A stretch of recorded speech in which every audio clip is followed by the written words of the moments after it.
Autism in teenagers. Has your little baby changed? Aww. Teenagers. Okay, autism in teenagers can be rough or it can be beautiful. Let me explain. Hi, I'm Dr. Teresa Lyons. I teach parents the cutting-edge science of autism so that you can make the best decisions for your child based on quality information. Sometimes an autism diagnosis is made when a child is older. This might be because the symptoms were subtle when the child was younger, but now certain things are more pronounced. Typically, it's the social aspect of life that is more noticeable. Socialization becomes a larger part of the life of a teenager, and the difference is more noticeable. Autism is diagnosed based on observations. As of now, there is no lab test that is used to diagnose autism. Many times, these children did not have a speech delay, but there might be certain unique ways that they use speech.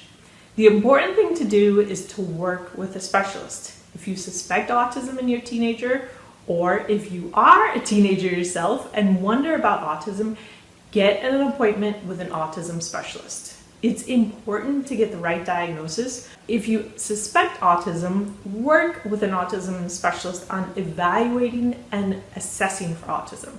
I have other videos on who makes the autism diagnosis, how long it takes to make a diagnosis, and how to test for autism.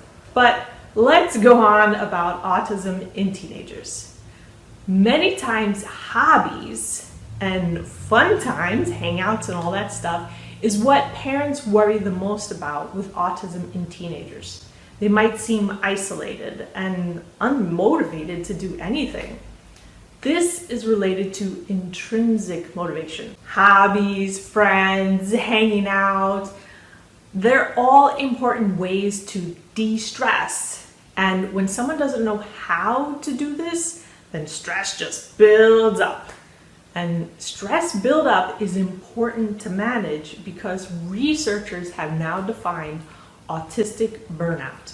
I have a separate video on what autistic burnout is and all the details and going through the science that have been published.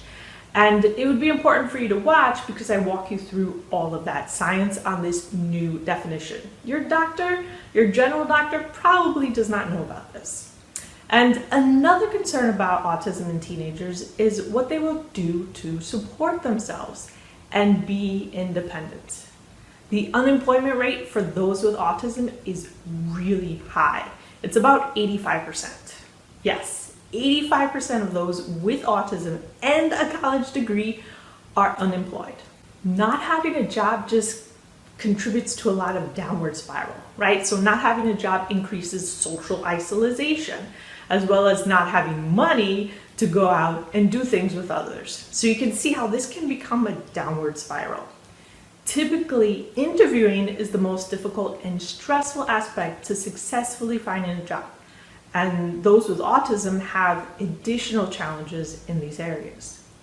Autism in teenagers can be a stressful time filled with worry and overprotection, or it can be a time where your child can grow. They can experience some failures and their determination for a great life can grow. You can help guide them, but you can't force them to do anything. Having open and honest conversations is the most important aspect to maintain. You might not want them living with you past a certain age, right? Or maybe if they do live with you, you want them to contribute to the household.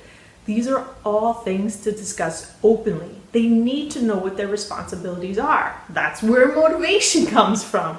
Your child can succeed, but don't be afraid to let them fail so that they can succeed on their own.